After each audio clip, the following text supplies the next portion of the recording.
धर्मशास्त्रों में कर्म की प्रधानता का बहुत गुणगान किया गया है। कहा गया है कि आप जैसा कर्म करेंगे वैसा ही फल प्राप्त करेंगे।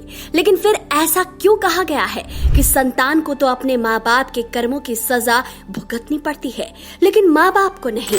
इस प्रश्न का उत्तर इस कथा में छिपा है। तो चलिए शुरू करते हैं आज का वीडियो।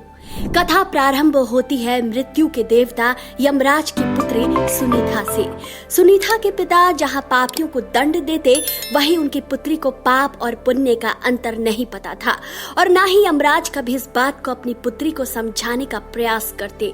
इसी का परिणाम था कि एक दिन सुनीता ने एक गंधर्व कुमार को, जो योग मुद्रा में बैठे थे, उन्हें अकारण ही कोड़े मारने शुरू कर दिए। गंधर्व कुमार पीड़ा से छटपटाता रहा, लेकिन यमराज की पुत्री पर कोई प्रभाव नहीं पड़ा। बहुत दिनों तक ऐसा ही चलता रहा और एक दिन फिर ऐसा ही हुआ। गंधर्व कुमार ने इस बार क्रोध में आकर यमराज की पुत्री को शाप दे दिया। तू धर्मराज की बेटी है, तेरा विवाह एक ऋषि पुत्र से होगा, तेरी एक योग्य संतान भी होगी, पर तेरे इन दुष्ट कर्मों का अंश उसमें व्याप्त रहेगा। धर्मराज की पुत्री ने जब ये सुना तो अपने पिता को अपनी करनी बताई।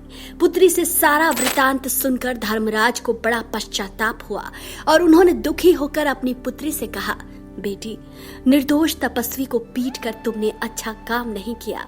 बुरे कर्मों को करने के कारण तुम्हें यह शाप मिला है। अब भी संभल जाओ और अच्छे काम की ओर मन लगाओ। समय बीता और कन्या बड़ी हुई, लेकिन उसके शाप को जानकर कोई भी उससे विवाह करने को तैयार नहीं हुआ।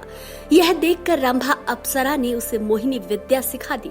मोहित करने की विद्या में सिद्ध होने के बाद यमराज की पुत्री रंभा के साथ वर की खोज में निकली। एक नदी के तट पर अत्रि कुमार अंग दिखाई दिए, जिसे देखते ही यमराज की पुत्री मोहित हो गई और अंत में गंधर्व से उनका विवाह हो गया। कुछ दिनों बाद एक पुत्र हुआ जिसका नाम वेन रखा गया। वेन अत्रि वंश और अपने पिता अंग के जैसे धार्मिक, सदाचारी और रजोचित गुणों से संपन्न था, लेकिन धीरे धीरे माँ के एक दुर्गुण के कारण वेन में दुर्गुण प्रकट होने लगे। वो ईश्वर, वेद, पुराण, शास्त्र को झुठलाने लगा, यज्ञ संध्या को पाखंड समझने लगा। जब वो बड़ा हुआ तब राजकाज में उसका हस्तक्षेप बढ़ने लगा। उसके हठ तथा उद्दंडता पर किसी का वश नहीं था।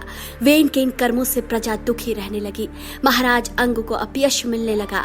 सब वेन को समझाकर हार गए और एक दिन निराश होकर वेन के पिता ने घर ही त्याग दिया। राजा के बिना अराजकता भी बढ़ी। ऋषियों ने वेन को राजा बनाया और कहा, तुम्हारे दुष्कर्मों से दुखी होकर तुम्हारे पिता ने राज्य त्याग दिया, अब अपना उत्तरदायित्व समझो। लेकिन वेन तो राजा बनकर अहंकारी हो गया। वह बोला, आप लोग मुझे ज्ञान मत दीजिए। वेन के राज्य में प्रजा की सुरक्षा नहीं रह गई। दुष्ट लोगों का बोलबाला हो गया और सभी धार्मिक कार्य बंद हो गए।